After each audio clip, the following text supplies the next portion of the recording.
Hi, I'm Shannon Johnson, the Director of Legacy Museum on Main, and this is a brief moment in LaGrange's history. Since they were founded, LaGrange's three main churches, First Baptist, First Methodist, and First Presbyterian, all allowed free and enslaved people of color to worship in their churches, although physically separated from the white congregants. After the construction of a new sanctuary for the Methodist Church in 1855, a basement allowed people of color to conduct their own distinct services. Following the end of the Civil War, though, in 1865, black congregants desired a church of their own.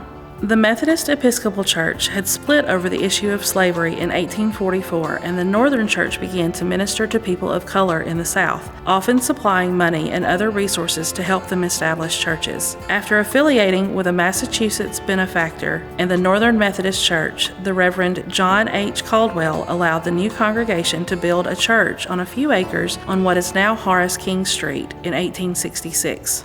The first minister was the Reverend Peter Abram Hurd, a white plantation owner, though his preaching duties were assigned to the Reverend Frank Joseph, a former slave. For the next few years, the ministers were white.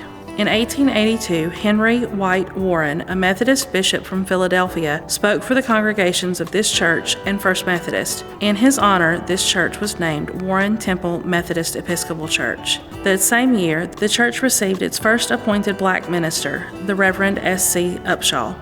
The church also served as a school, and in 1877, a separate building was erected for the use of the school, which was called LaGrange Academy. This building was built under the supervision of John T. King, one of the sons of Horace King, the famous bridge builder.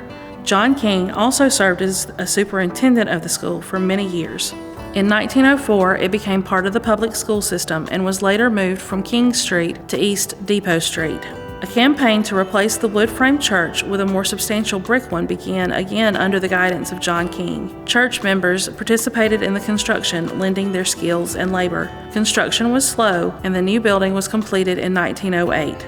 After relocating again in 1927, the congregation opened its doors at its present site at the corner of East Depot and Union Streets in December 1934. The lovely Beaux-Arts style building was constructed by John Moore, a local builder and member of the congregation. The church continues its ministry in this building today. To learn more about local churches, visit Legacy Museum on Main.